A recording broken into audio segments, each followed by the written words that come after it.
Okay, let's try this again. God.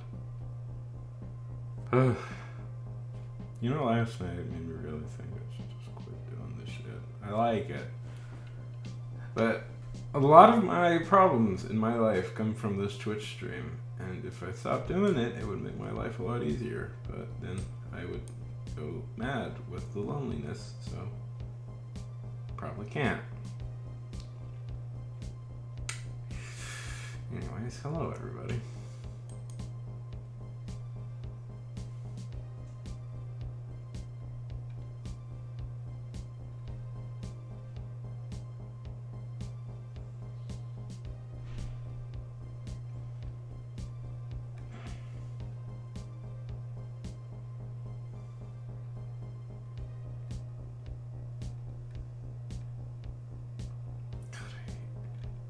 I hate JonTron so much.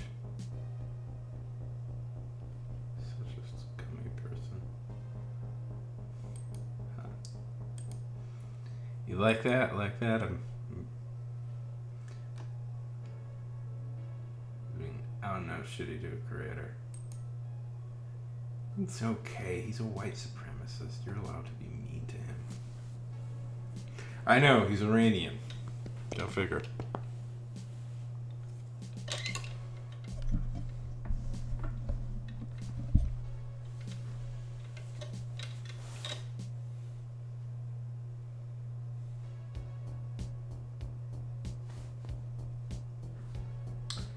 Anyways.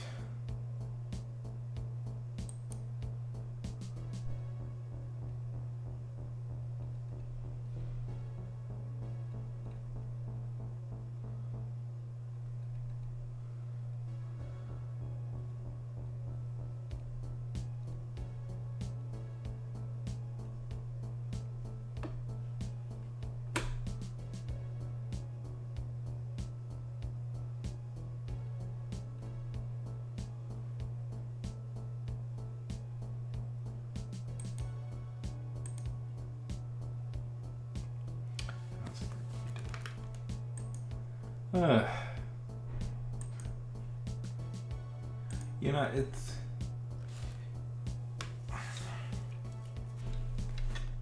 I know not a lot of people subscribe to me, but sometimes it feels like everybody in the world.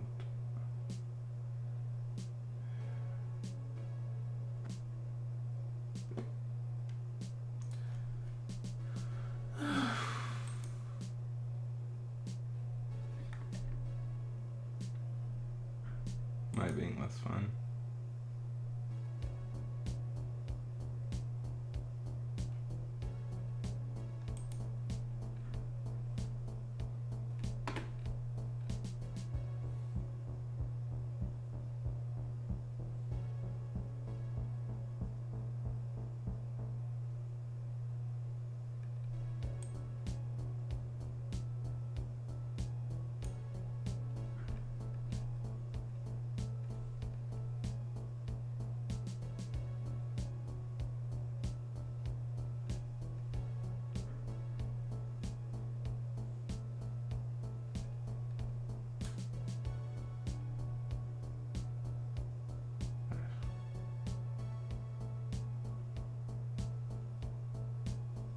There's Jason Todd. Good to be so.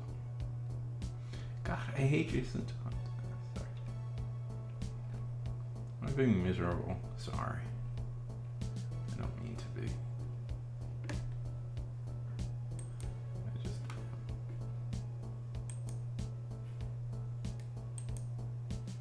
Which is kind of shitty because I think people like me when I'm in a good mood. I like myself better when I'm in a good mood, but...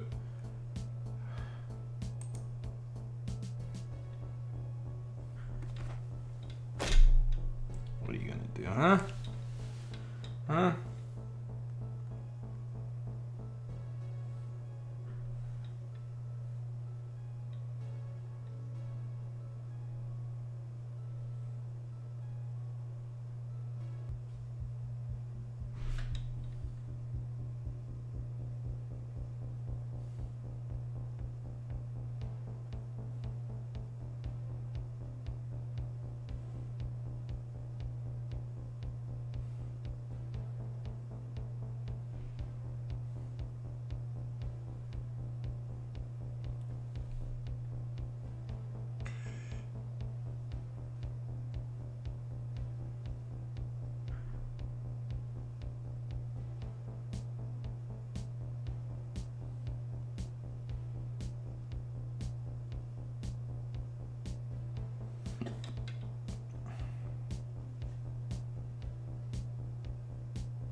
Family Guy's a popular show.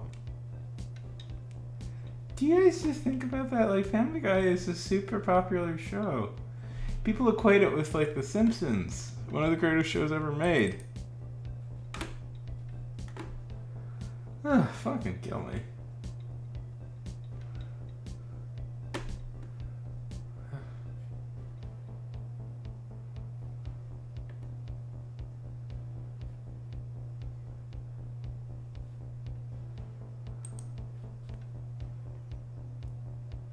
Hey!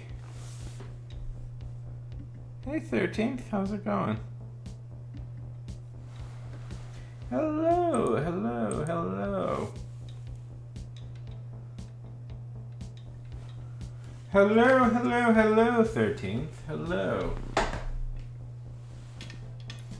Well, that was good to hear.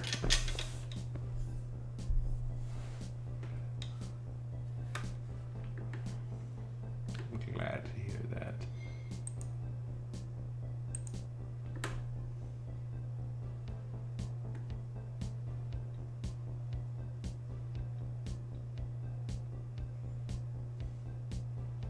What have you got going on today?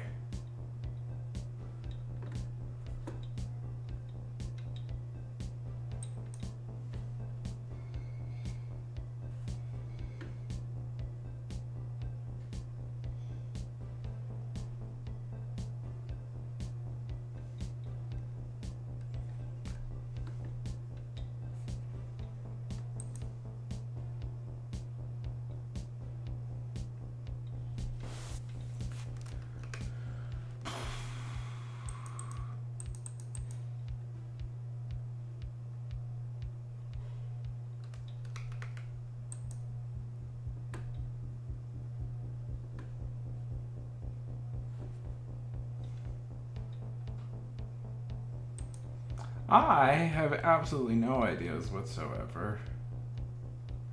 And I fear it will be a lot of staring at a blank screen going like, oh, why can't I come up with an idea?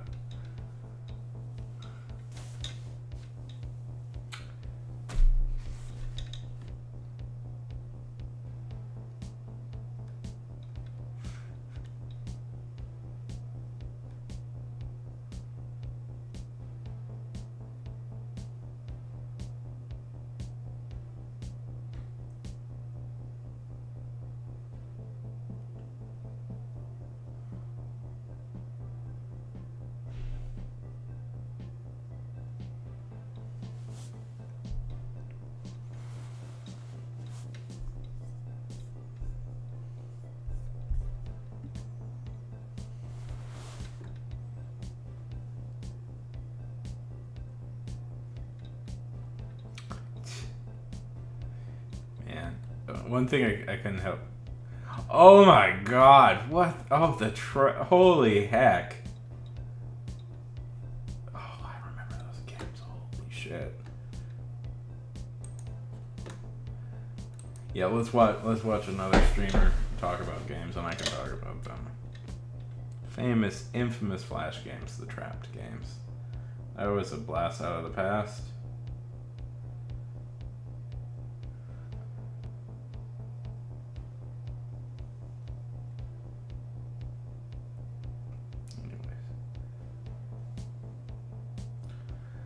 So, what's going on with me? I just got back from LA. I talked about that yesterday. In the middle of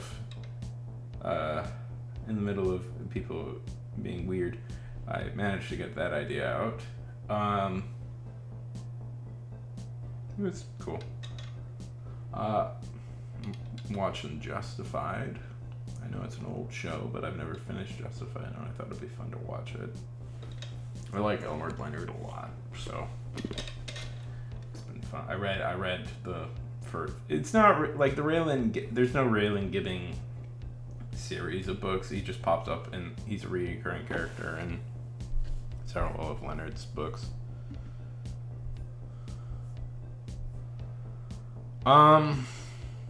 Anything else? No. Nothing else that interests me. Oh, thank you.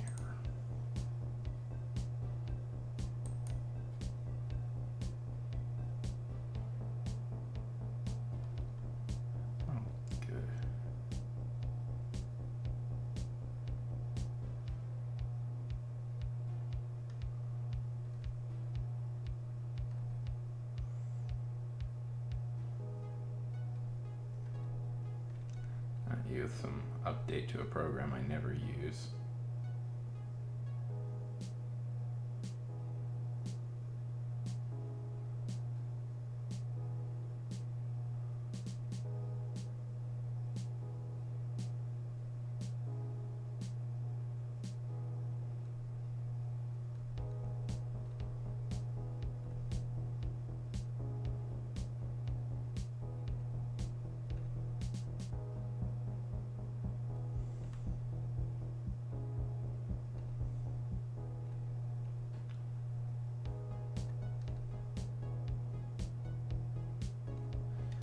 This is a YouTuber, Les Mark. I'm just being shitty, I guess. Who has done like hours long videos on Family Guy. And I just don't get how anybody could be that. Like, who the fuck cares?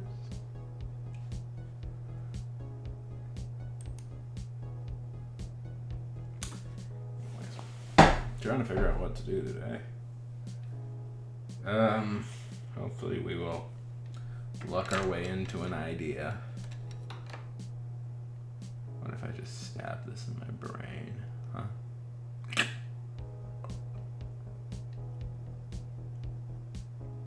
That's a joke, a dark joke. I think about that a lot every time I hold this. It's like, man, you could just like put it in your brain so easily.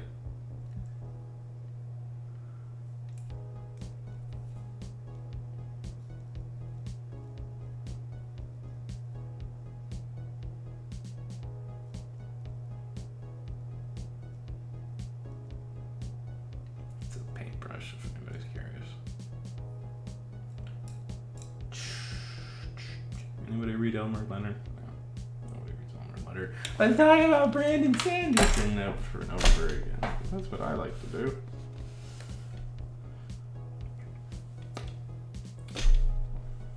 That's mean. That's mean and dismissive. Which is apparently what I am.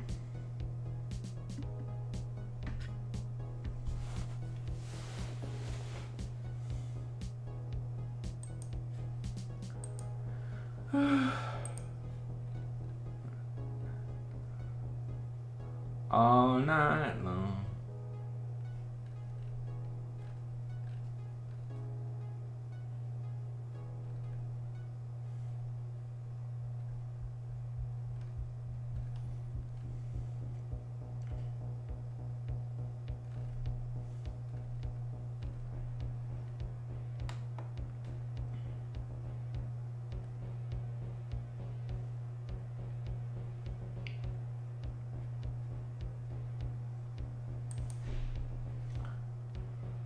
So this guy posting on Reddit on the webcomics thing, which I read every day. Honestly, it feels like my thing. I really like his comic. It's kind of a shame that he seems to be responding to it all that well because he makes really good ones.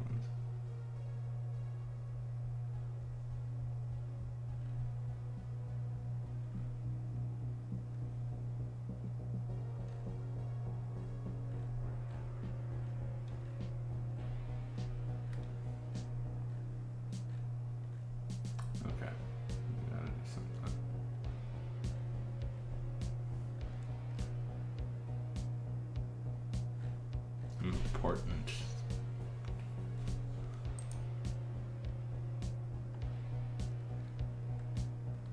We have to do something.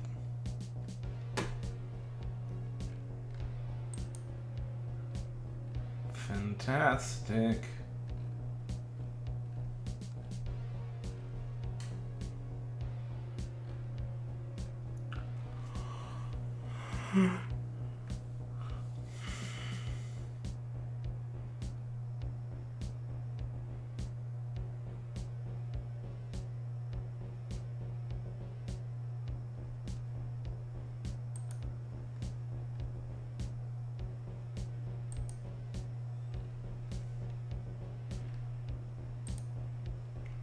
Really funny.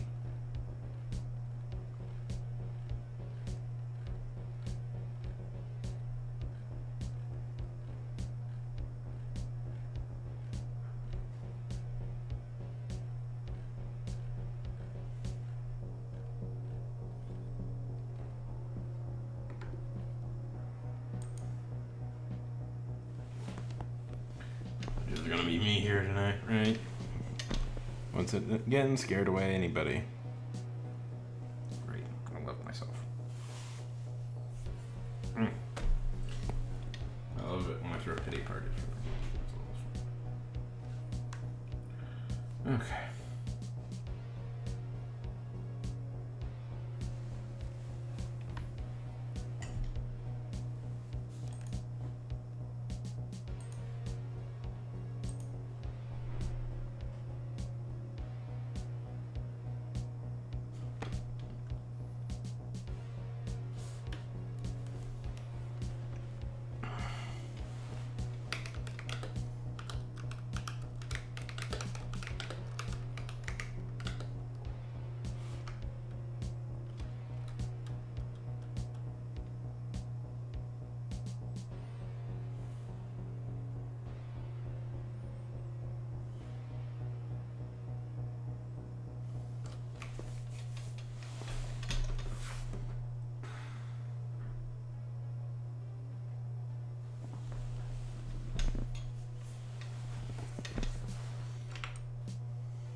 Up in the airy mountain, down the rushy glen, we don't dare go hunting for fear of little men.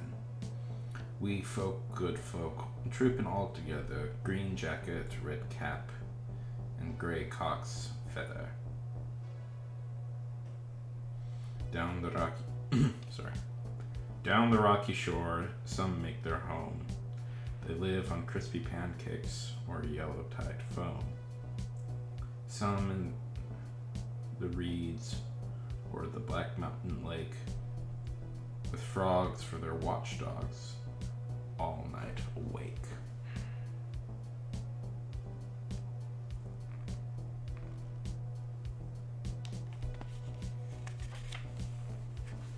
High on the hilltop, the old king sits.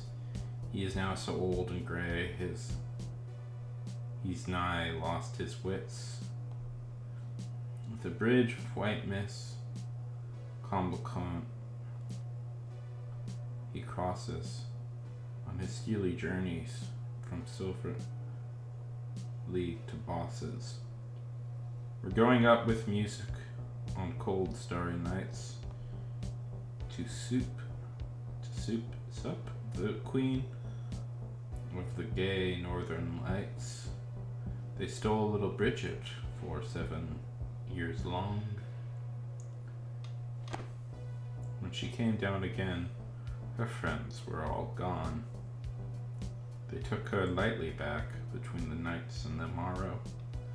They taught that she was fast asleep, but she was dead with sorrow.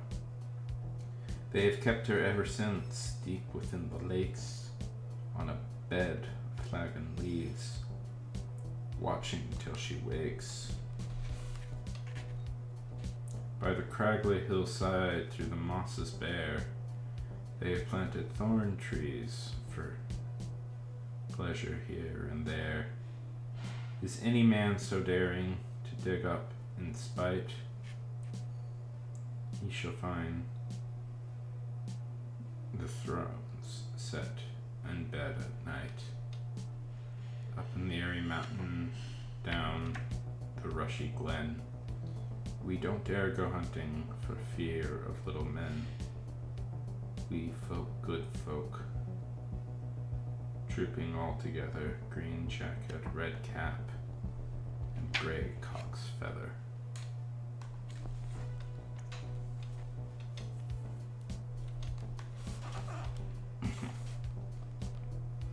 It is said by those who ought to understand such things that the good people, or the fairies, are some of the angels who turned out of heaven, who landed on their feet in this world, while the rest of their companions, who had more sin to sink them, went down further to a worse place.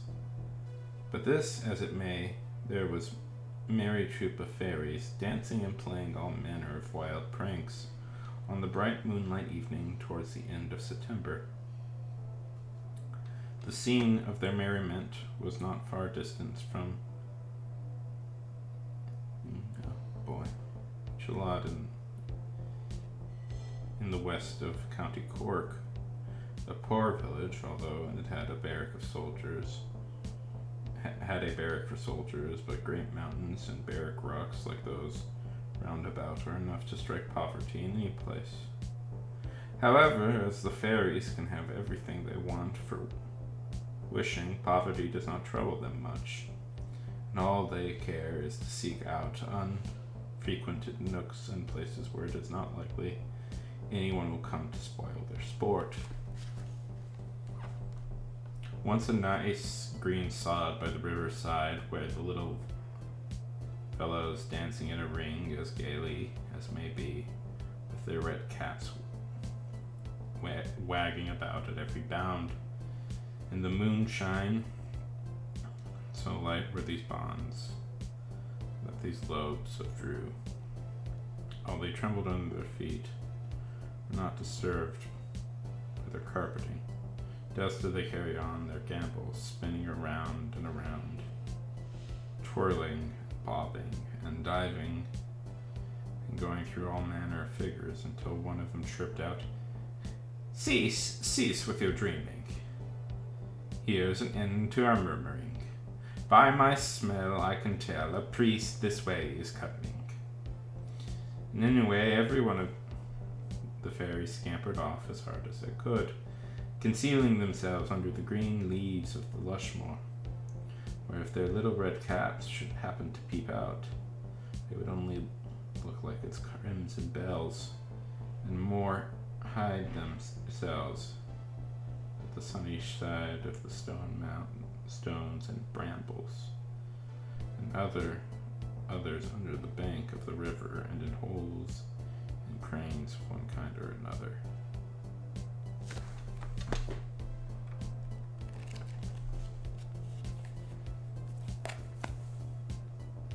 Irish Fairy and Folk Tales.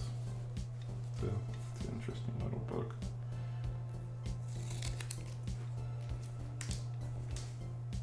It's only $7. $8, I guess. Isn't that always such a cheap way of doing things?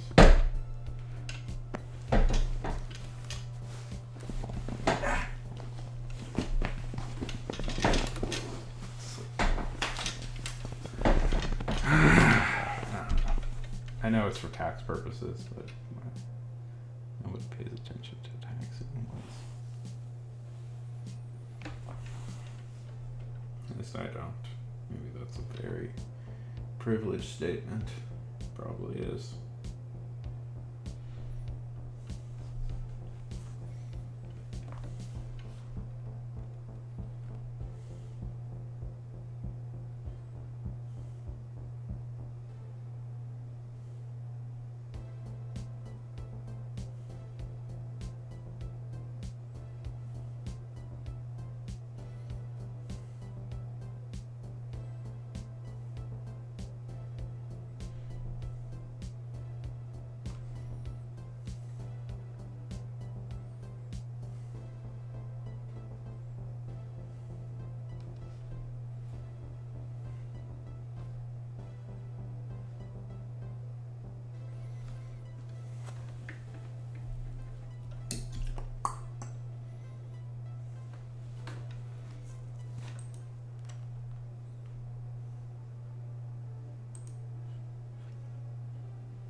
Anybody watch the...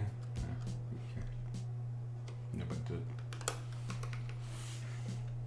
You guys want to see a fun video? The 2 people that are here. And that's just me. Oh wait.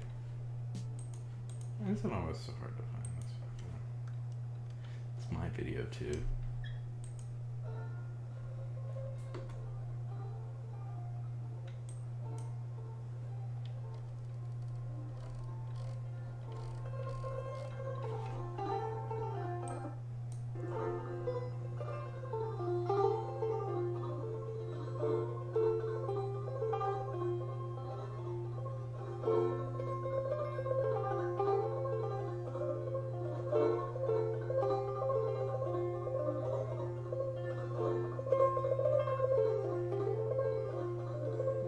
It's like literally the...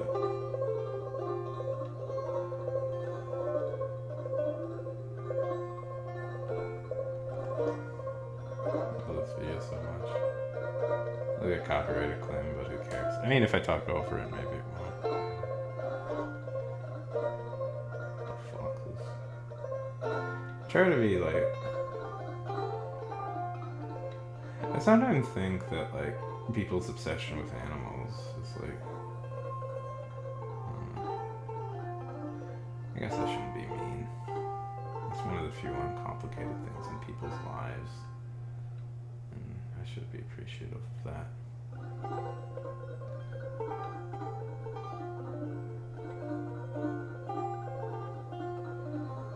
It just feels like there's no...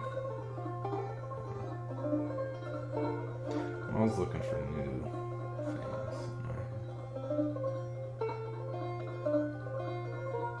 I should be. I always am, though. I always am.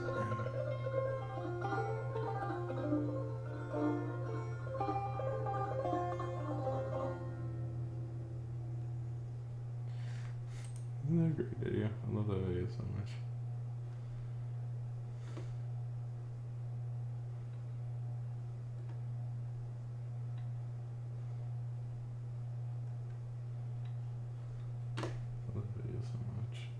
Please don't copyright strike me, Twitch. Please, please.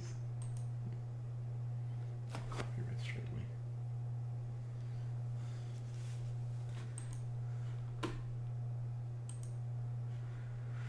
I really have nothing.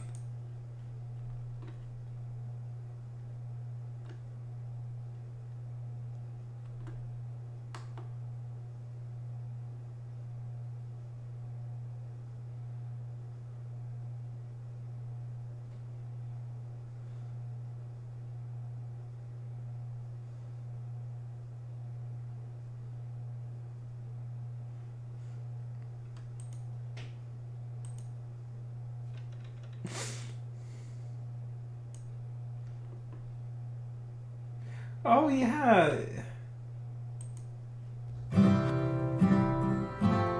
Yeah, I remember there's a whole second thing where he... My name is Foxy, and I live in your yard.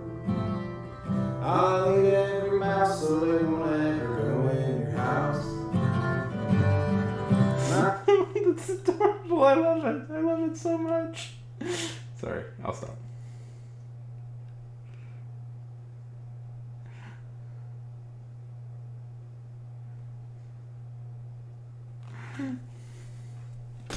Stupid.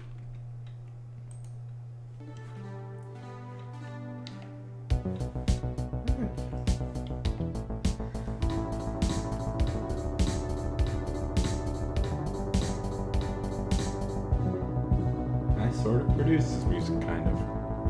Mostly let the app do whatever it wanted.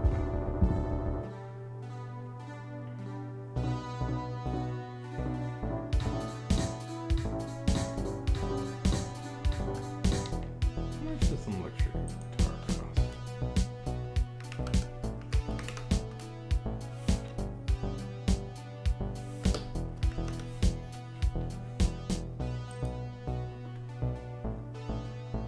Oh, shit, man. It's pretty... I thought 12 accoutrements. Oh, that's pretty darn reasonable.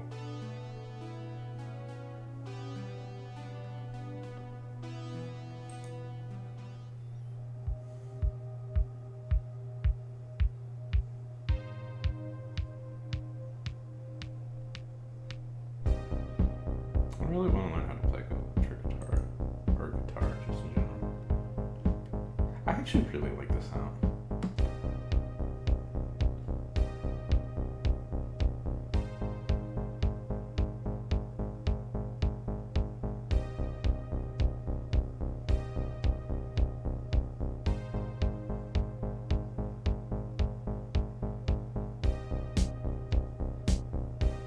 And then it's like, I look at these and it's like, $1,000 fucking.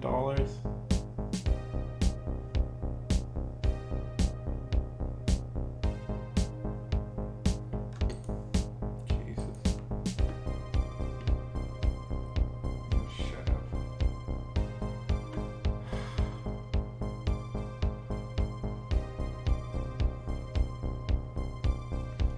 Why is... Okay, why is this $100?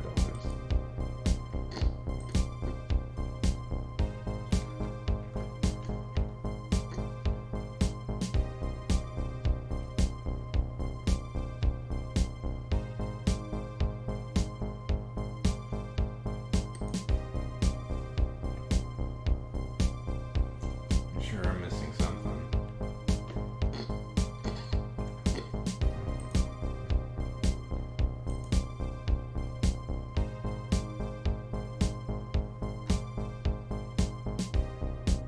Okay, is there some?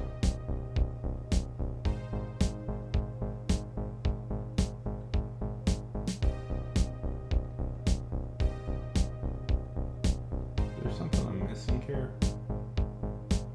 Okay, where? Jesus, what's the, like... How do I get one?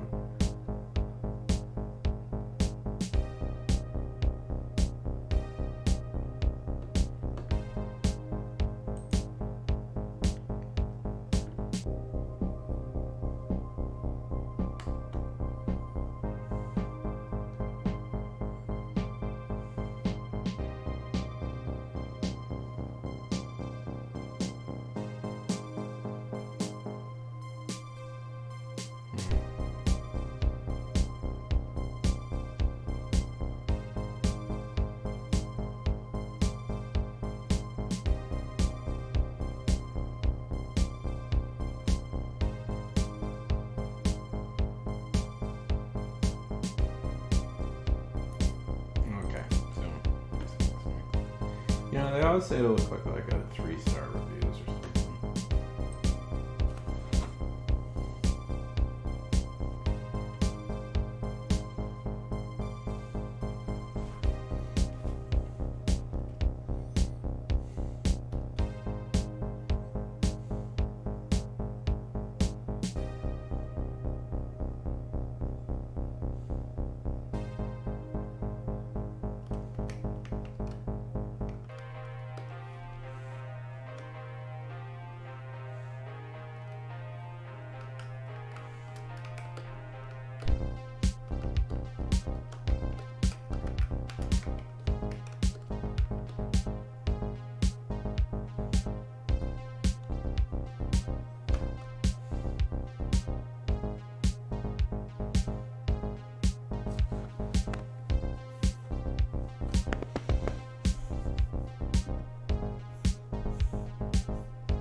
Yes, it's time once again for the 3rd annual One Hit Wonderland Spooktacular Edition.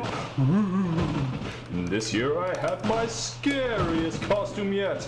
A loser with nothing better to do than talk shit on the internet. And this year we're going to listen to a dark, haunting tune about the most frightening thing of all, dancing! Okay, I'm scared of dancing. What if everyone laughs at me? Okay, yeah, I'm stretching here. Turns out there aren't many spooky one-hit wonders out there. I didn't think I'd make it to 3. But even though Maniac is from the soundtrack of a cheesy dance movie, it seems like it should be on the soundtrack of a Jason movie, right? I mean, listen to it.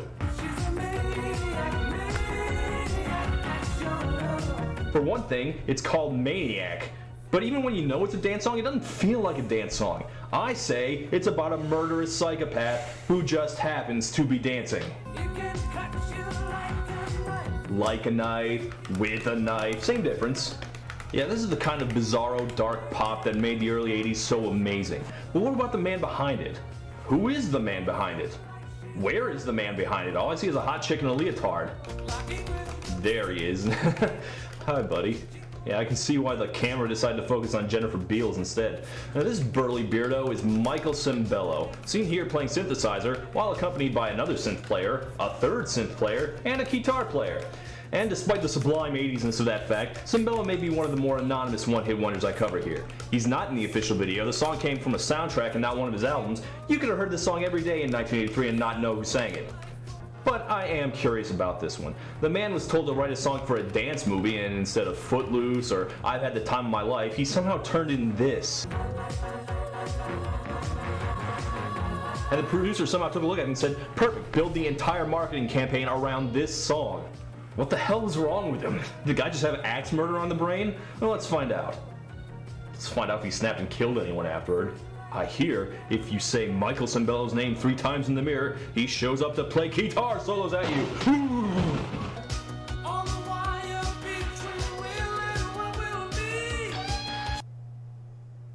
I had many adjectives I planned to use for the work of Michael Sembello. Funky was not one of them.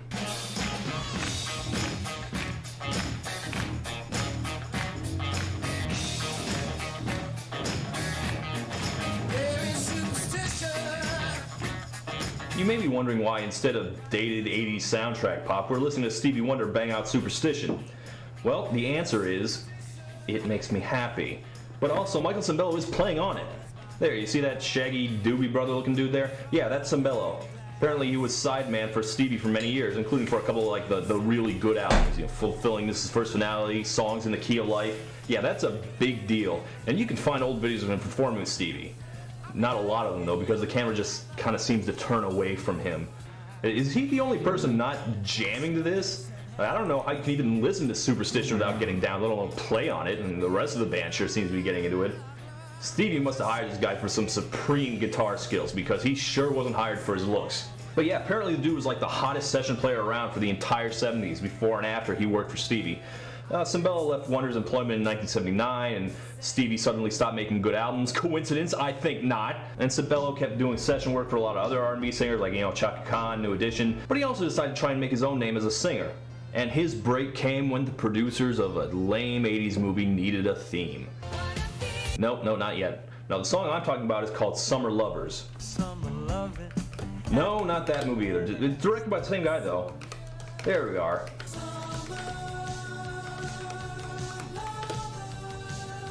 Yeah, I try to watch all the movies I ever have to bring up, but forgive me, I skipped this one. I'm not gonna spend the week before Halloween watching a Love Triangle beach movie, sorry.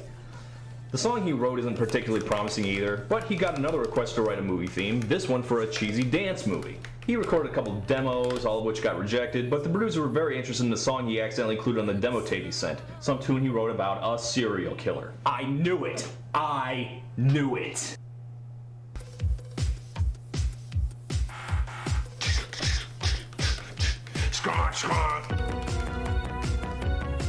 Okay, so yeah, there was in fact a reason why Maniac sounds like it does. It wasn't written for Flashdance. Cimbello wrote it after watching a horror movie. Some reports say it was Texas Chainsaw Massacre, others say it was, of course, Maniac, which would certainly make sense. And apparently the original lyrics went, "He's a maniac, maniac, that's for sure. He will kill your cat and nail it to the door." I love this fact so goddamn much. Oh man, I want to hear the original song. God, I would kill to hear it. I would kill your cat and nail it to the...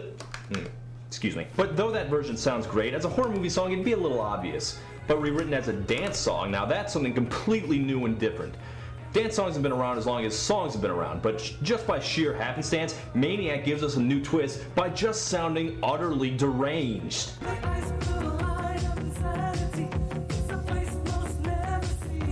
I said before that I like dance songs that are desperate, but this goes well beyond desperate. It's violent and disturbed.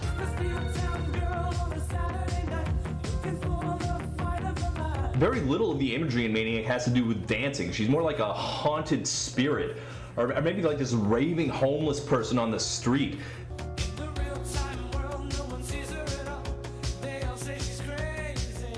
Dancing doesn't satisfy a want or even a need. She just doesn't have a choice. It's this cruel, uncontrollable compulsion.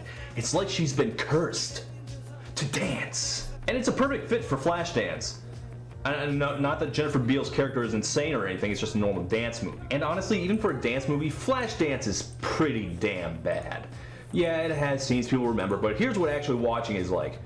Water, then Maniac like right afterward, and then about 6 hours of boring, and then finally at the end, what a feeling. If you've seen the music videos, you've seen all the good parts. In fact, a movie being compared to a music video used to be a compliment before Flashdance happened. But it does have some pretty striking images, and Maniac fits it perfectly. It wouldn't have worked at all in Footloose or any other typical dumb, cheesy 80s movie, but Flashdance, well, you know, it's a movie that's kind of dark and jagged and harsh. You watch her, she doesn't look like she's doing this for fun. Demonic possession seems like as good as an explanation as any. It's also a good explanation for that weird part towards the end where a synth choir starts singing what I can only call evil chopsticks.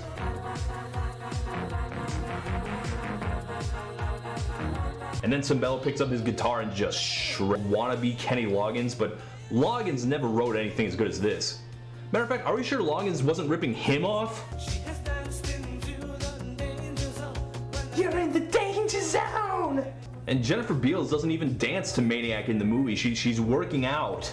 There's no choreography, it's just a woman torturing herself. And yes, exercise is torture, I don't see how it isn't. Forget the Saw movies, this is the real torture porn. Emphasis on porn. My anaconda don't. I don't even know how you would dance to Maniac, it goes too fast. And what you see in the video is the closest dance I can imagine. Can't stop. Can't stop.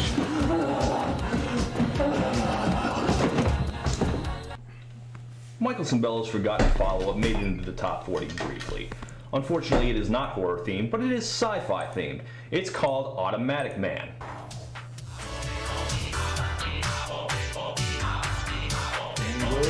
What is that sound? Robot cavemen?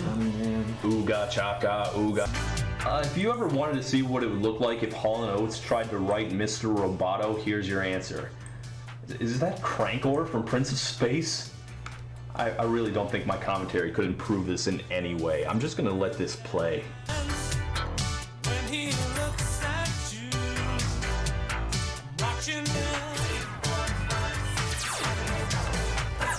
I believe in God now.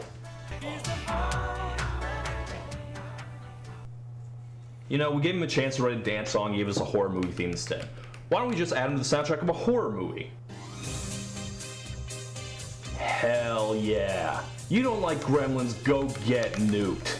Well anyway, apparently Cimbello had a song for this too.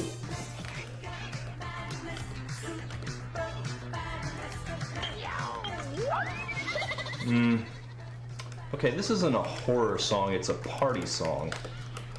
If there's any horror monster that deserves a cheesy 80s party song, it's the Mogwai, but yeah, this isn't doing it for me. The out of nowhere Flashdance reference makes more sense now though. You know what? Let's go back to sci-fi.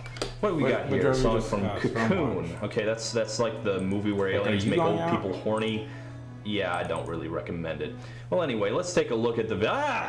Ron Howard! Michael was working on a song for a movie I directed, Cocoon, when something just went wrong. Gosh, What went darn wrong French is that words. mustache. We have found the scariest thing we're going to see in this Halloween episode. 1985 Ron Howard's mustache. That was the French word. Michael loved Cocoon. Neighbor. He had shitty taste. Also, I see Cimbello has turned into post-apocalypse Khal Drogo. And here's the song.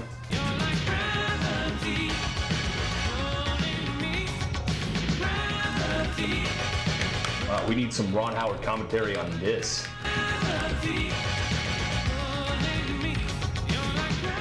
It was weird. Okay, the song's super dated 80s garbage, but I'm still enjoying this. It's no Automatic Man, my new favorite thing in the world, but it's fun in its own way.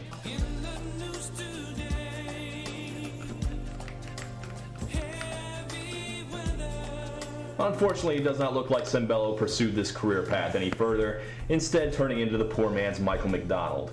He had the beard, he had the voice, probably a better career move than making silly robot songs, but unfortunately it didn't really pan out. After 1992, he seems to have largely busied himself with playing jazz and occasionally performing with Stevie again. I can't imagine he has many regrets.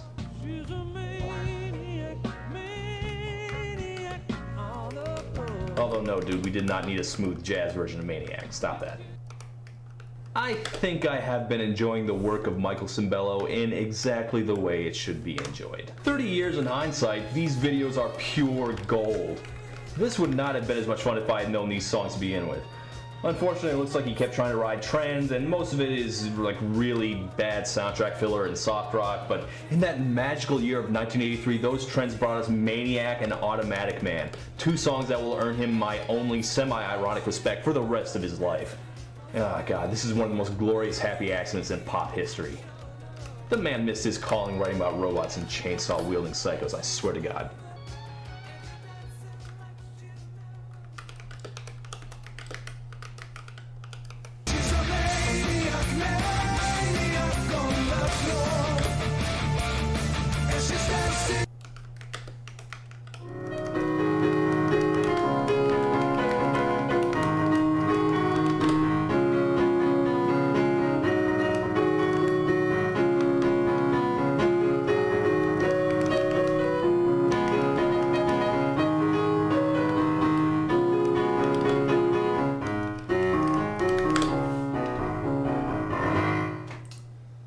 Some acts it's really obvious why they only had one hit, but this one kind of baffles me.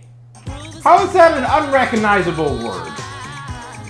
From the very beginning, with their debut smash single, D-Light Bruh. seemed like a band that was destined for bigger. How is that They weren't some boxing? second-tier act riding some trend. They were bigger than life, fully Unrecognizable unmistakable word. for anyone I was else. missing Everything one letter. about them screamed star. Their music, their image, they should have been one of the biggest pop acts in the world.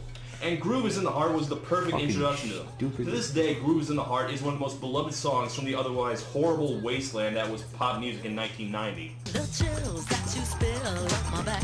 I've spent a lot of time around music geeks, and I've never heard one of them have anything but glowing praise for Groove Is in the Heart. But even among them, I've never heard anyone acknowledge a single other thing they ever did. If I had been aware of music back then, I would have torn apart record stores trying to find out everything about them. I mean, I thought Groove was in the butt. But here's this group upending everything I ever thought I knew about Groove. It is. Who doesn't love Grooves in the Heart? Nobody, that's who. And yet, despite having stardom written all over them, nothing else from D-Light ever seemed to happen. Someone says, hey, you know that other D-Light song, right? No one raises their hand. Out of all the acts who couldn't get a second hit I've ever covered, I think this is the one that bothers me the most. So I have dedicated myself to finding out why exactly our hearts no longer have any groove in it. My guess, too much cholesterol. Watch out! You know, as much as I love Grooves in the Heart, I always liked D-Light more the first time I heard them, when they were called the B-52s. No, that's not fair. The B-52s were a new wave rock band, and they really liked their 60s surf music. D-Light were a dance act, and their influences come from the psychedelic 60s and disco, as evidenced by the fact that they always seem to be wearing 70s basement furniture. There are three members of D-Light: Super DJ Dimitri, Jungle DJ Toa Toa, and frontwoman the Lady Miss Kier, which, you know, let's be serious here, that's a drag queen name. In fact, the name made me kind of wonder if she wasn't a really convincing drag queen herself, but no, she's all woman, obviously. In fact, I think I may have made some unfair assumptions about, their music scene, their image, but I was really kind of surprised to find out that every single one of these people is straight.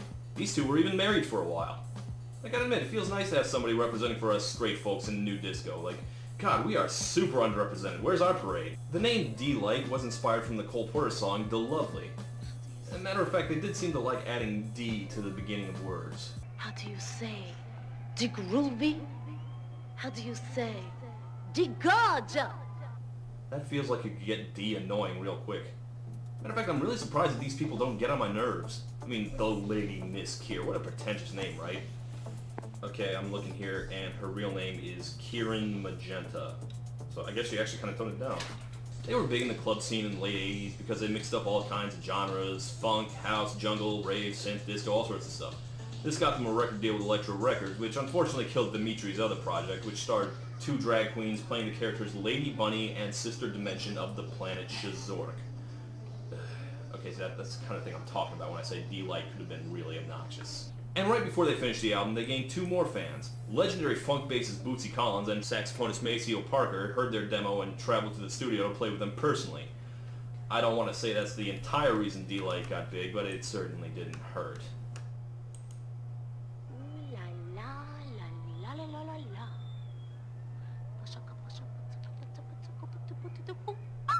Like I said, anyone else who tried this might have been the most annoying person on Earth. Not here, though. Dig. God, I just love this song. It just makes you want to get up and dance. And it doesn't even matter if you can't dance. Neither could D-Light. They were kind of terrible dancers for a dance act.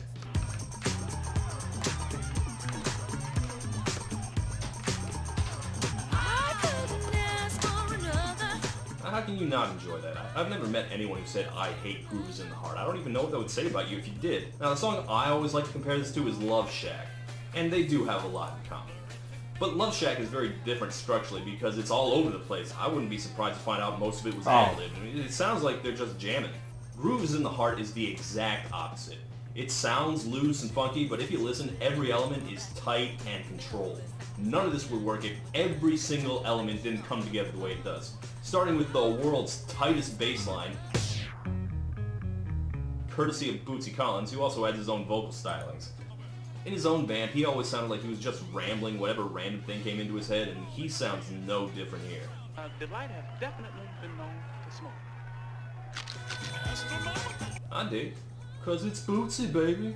And then there are the wacky lyrics, some of which are utterly retro cool. The chills that you spill up my back leave me filled with satisfaction. And some of which are just gibberish. My supper dish, my crocketesh wish. Sing it, baby. Succotash? Well, I guess veggies would be good for your heart, and the groove they're in. And some of which are just confusing. We're going through 2 hot years of Hulu. I like Dr. Seuss, but I never thought Horton Hears a Who was particularly groovable.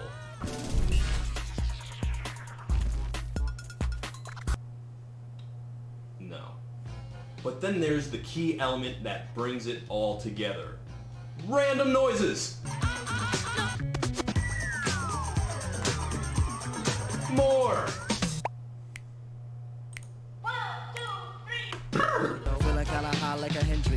Honestly, I guess Q-Tip's rap isn't all that memorable. But when a legendary rapper like Q-Tip is the worst thing about a song, that says some good things about it. And of course, it's all anchored by what should have been a star-making performance by Miss Kier. And also, I know she picked a style intentionally designed to appeal to gay men, but as a straight guy, I could watch this lady all day and all night. I'm an ape. I'm surprised it didn't rank even higher on the charts, but apparently it only reached as high as number 4. But it's a good base from which to start a career. What the hell happened? Surely they had more silly sound effects they could turn into a song. House music, but this is still good. And look at all the colors. Pinks and oranges and greens. That feels pretty delightful. I don't know why it didn't catch on. I just want to hear a good beat. That whole album is actually pretty good. Don't know why it doesn't get more play. Or maybe it does among a hipper crowd than I go to. This should have been big. Maybe they were just a victim of being a dance act in 1990. I think I've said before that the early 90s were a time of traumatic upheaval as far as pop music goes. I've usually connected that to Nirvana, but it goes beyond just rock. I'd estimate that 80% of acts that had a big hit in 1990 were gone by 1993. And certainly house music wasn't known for long careers anyway. This is a genre where CNC Music Factory were considered mega superstars. It may also be that Grooves in the Heart pigeonholed them as this happy, fun times act, and dance music in the early 90s was moving in a different direction. People didn't want fun, they wanted in-your-face, aggressive, slammin', I think we called it in the 90s. Miss Kira said they felt a little alienated by the sudden jock jamness that took over house music. All that said, I still think D-Light had it in them to go a little longer. But then that second album happened. Why don't we? This is their sophomore album's debut single, Runaway. It's among the better songs on that album, and though it's not awful, it is at best half-finished.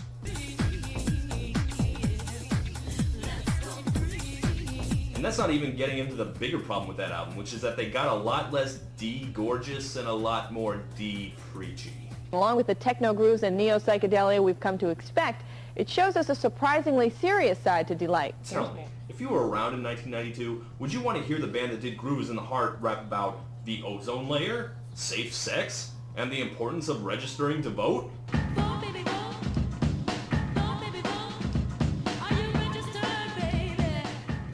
can't believe this exists. And this isn't just a Rock the Vote ad for the record, this is a full song on the album. The same-sex one is even worse. You mind if pulling the covers from each other? Don't make love without wearing a rubber. They might have slept with another. Toa Toa left the group at that point and they never recovered. Toa Toa said he left because the atmosphere was getting toxic. They got a new member, DJ Ami, I don't know. And that brought them more into trance music and they had more of a relaxed vibe at this point. Watching people have a good time. Watching people have a good time in the summertime. It's not bad, but again, it's not Grooves in the Heart either. Oh, and about that toxic atmosphere. Did I mention these two were married? Well, emphasis on were. Keir and Dimitri were Splitsville at that point, and that was pretty much it. Some acts can still make good music after an intra-band breakup. D-Light wasn't one of them. The process kind of broke down and the group just wasn't on the same page anymore. The last I heard from D-Light was back when Lady Miss Keir sued this PlayStation game, Space Channel 5, because they allegedly ripped off her image for their lead character. I played it. It's basically Simon with a dance beat behind it. It's okay. And yeah, the lead character is totally her, but she didn't win the lawsuit. Let's go. All three members work as DJs now. Miss Keir is still an icon among certain circles for the record, and a lot of fashion magazines say she's one of the most influential style icons in music, so there you go. None of their other songs ever delivered on the promise of Grooves in the Heart. They still deserve better. They were fun to listen to, especially on their first album. They were just too weird, I guess, for the time. They might have had better luck in the last half of the 90s alongside Smash Mouth and Hanson, and especially the Spice Girls, who show a lot of influence of D-Light on them. Lady Gaga probably owes her a lot too. At least we still have Grooves in the Heart, though. Everybody loves that. Unless you don't, in which case I guess Groove is just not in your heart. God knows what actually is in your heart. Your heart is full of unwashed socks, your soul is full of gunk. See, Groove will make your heart grow 3 sizes. I'm Todd in the Shadows, and I'm out. Dig. Dig groovy.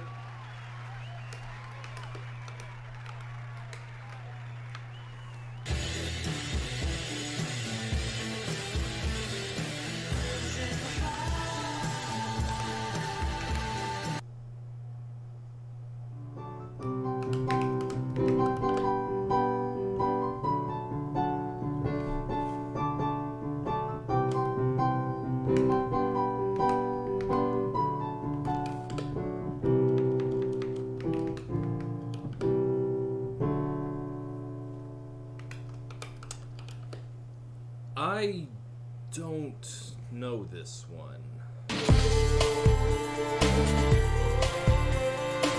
Welcome back to One Hit Wonderland, yada yada yada yada. Okay, I'm still doing all the requests I sold off. I think I'm about halfway through. This is taking forever. And once again, we are going back to the mid to late 90s. And Normally, this is where I'd complain about how I wished we'd had more variance in the requests, but actually, yeah, this one's a little out there for me. This is Canadian singer slash songwriter slash pianist slash harpist slash accordionist Lorena McKennitt. And, yeah, I am well afield of my usual genres today. This isn't alt-rock or new wave. This is way out of my expertise. I don't remember this, and it seems like a lot of people don't either. And personally, I don't know very much about New Age Celtic world music. And no, I'm not saying that Celtic music is the same thing as world music or New Age music, so save the pedantic comments. I'm saying that Miss McKennitt has been variously described as an artist in all three of those genres. I know they're not the same thing, but they do have a lot of overlap. And the big thing they have in common is that they do not have hits, or at least they do very rarely. And Lorena McKennitt was one of the few who did when she reached the top 20 in the winter of 1998 with her single, The Mummers Dance. Yeah, y'all remember The Mummers Dance. Remember when The Mummers Dance was everywhere? That's so 90s, right? No, it was. Look at this. Right between NSYNC and Third Eye Blind, The Mummers Dance. That was an actual thing that happened. The hell kind of pagan Wicker Man shit is going on here? What the hell is a mummer? What's a mummer's dance? No, I clearly said mummer's dance. That's not the same thing. Well, we'll get to it. What a mummer's dance is less interesting to me than the fact that this was a mainstream hit at all. Like, this is all very strange to me. I am flying blind. I can tell you this, she has long red hair and she plays the harp, which is exactly how I pictured her as. And she also has millions of fans. She has sold 15 million records. I was completely unaware of her, but if you're a New Age listener, she is absolutely huge, especially in her home country. And the fans of her I talked to confirmed, if I treat her with any less than the respect she deserves, they'll string me up with mandolin strings and beat me like a piñata. So, if you are into New Age music, you probably already know her name and all her work, and she's a superstar to you. But for our purposes today, she is a one-hit wonder. Let us begin. And dance our merry dance! Hey, nonny nonny ho! Okay, so, one more time, full warning, I'm in new ground, this is not my genre. I have friends who love this shit. I've seen a couple shows with them, shows with kilted men and women in long green skirts playing those little hand drums that you hit with what looks like a chicken bone, and it's just not my thing. So to properly research this, I had to resort to something I rarely do, which is talk to other people. Ugh. And it turns out some of the people I know have a lot of thoughts about Lorena McKennitt. So here's what I know. Lorena McKennitt is from Stratford, Ontario, and she says she didn't even want to pursue music, she just fell into it. She wanted to be a vet, but she got into Irish folk in college. And she got her start by busking on the streets of Toronto and getting her listeners' addresses and mailing them her demo tapes. And she built up a serious following that way, so among other things, she is a marketing genius.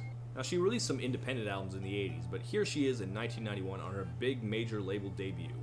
This is called The Lady of Shalott, based, of course, on the Alfred Lord Tennyson poem.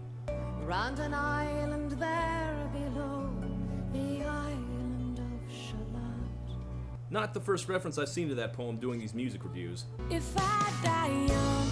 But there was a half-assed attempt to seem poetic. Lorena treats Tennyson with a little more dignity because it's literally just the actual poem set to music. In fact, a lot of her work is classical poetry set to music. It's very pretty if you like romantic Victorian poetry. Me personally, I did not major in English, so I feel a little under-equipped. Yeah, some people really like all this poncy medieval stuff, but for me the layers of tradition feel more distancing than bringing the past to life. Am I not giving this my all? I'm gonna try harder. Okay, let's take a look at one of her bigger singles, The Bonnie Swans. Ooh, the Bonnie Swans. Sorry, being serious. Lived in the North Country. Hee-ho and me bunny go. Hey-ho, bunny-o. Okay, says here that Bonnie Swans is based off the Twa Sisters, which is an Old English murder ballad about a girl who drowns her sister out of jealousy. Yeah, let's push the youngest in. Huh. The dirty swim Okay, so it turns out The Bonnie Swans is an incredibly macabre and sarcastic title. Because in the third verse, a little girl's looking down the river and is like, "Look, Dad, a swan's floating by." No, it's a corpse. What the fuck? Okay, I totally forgot that medieval literature is dark and gross as hell. That's fucking metal. I totally get the appeal of this one, at least.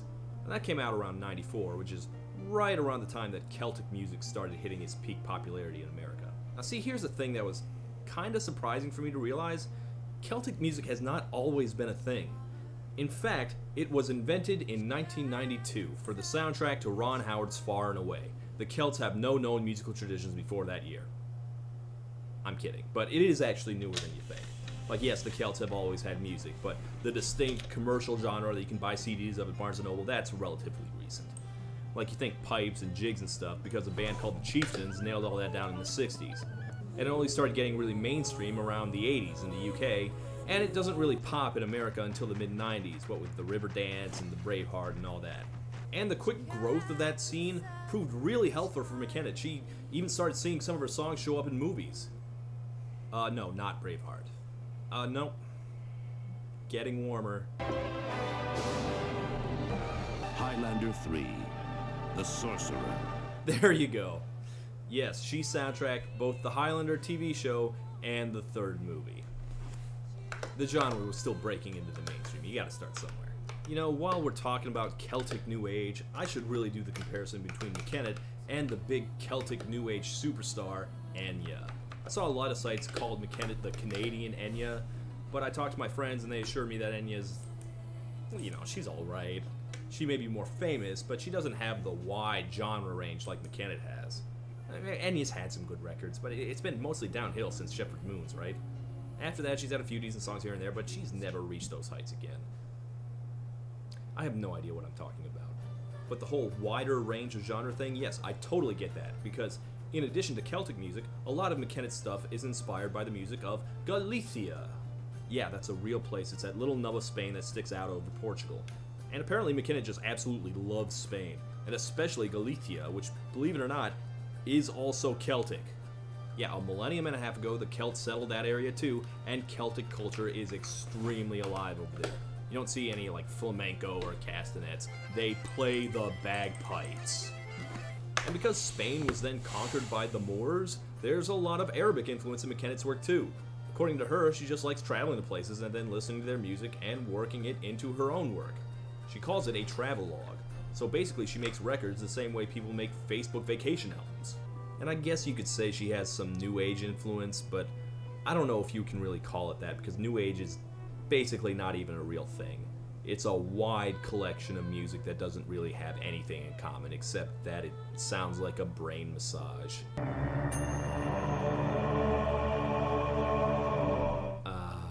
Yeah, that's the stuff. Something soothing and relaxing. And this one even has some Gregorian chanting in it. Monk chanting was also popular in the 90s. It was a whole thing. I swear I'm not kidding. Man, this episode is bringing up memories of a lot of weird shit I forgot about. But anyway, while she certainly worked hard to make her art, I don't think she was prepared to have a hit. Here's the hit. So in 1997, Loreena McKennitt releases her big hit, The Mummers Dance.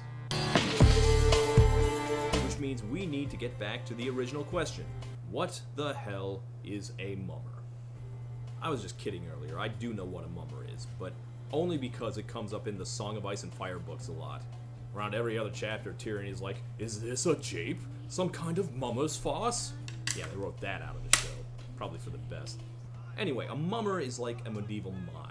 You know, they dance or pretend to sword fight. Those are mummers. You might have known this word. Blah, blah, blah. The 70s mime. Blah, blah, blah. Or if you live in Philly, because they have the Mummers Parade every year. This year, the parade was a bunch of drunk guys flipping cars and shouting Big Big Nick over and over. So there you have it. In the 90s, the decade of irony, we had a completely sincere song about everyone's favorite thing, dancing mimes. So this is basically the safety dance of the 90s. And this is important to know here. This is a remix. The original version sounded more like this.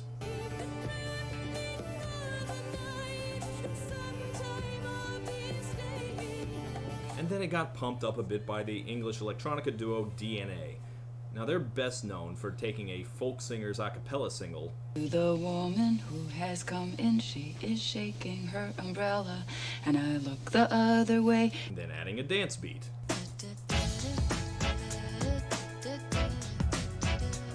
So yeah, that's kind of their thing. And they did it again for Lorena.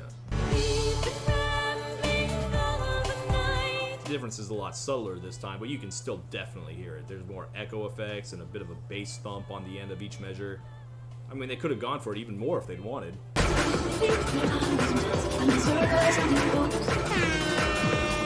And it makes sense, because this is already a dance song. It has dance right in the title. If you read the lyrics, it's apparently festival time, and the mummers are going door to door like Christmas carolers. Because it's a holiday. Spring is in the air. We're going to frolic around the maypole and sacrifice goats. I don't know what they did back then. The point is, it's a happy song. If Party Rock Anthem was written in the 13th century, it'd sound like this. So how did it get big? A throwback to medieval times, and probably the last song ever written where gay still means happy. It's out of place. How do we get something driven by an accordion and a fiddle and a hurdy-gurdy and one of those Arabic string instruments I don't know the name of? Well, the dance elements are one part of it. The big Celtic revival was a much bigger part of it. But there's one factor even bigger than that I think deserves mention. Riverdance and Braveheart certainly primed the pump, but the Mummers Dance first charts the week of December 20th, 1997, and peaked in March of 1998. You know what pop culture event was happening during pretty much that exact length of the place in that movie? It was Celtic folk's biggest mainstream exposure of all time. So if you wanted a singer that had Celine's beautiful vocals, but with the authenticity of Leo's Irish friends playing their folk music, well, here you go. And in fact, you can see Lorena and Celine go neck and neck on the adult top 40 charts all that winter. And not only did it chart on the easy listening stations, it also showed up on the modern rock charts? I don't know how that happened, but I gotta believe that means the Lilith Fair crowd got into this too.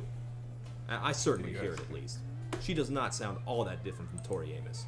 You take out the rock and roll, you replace the angry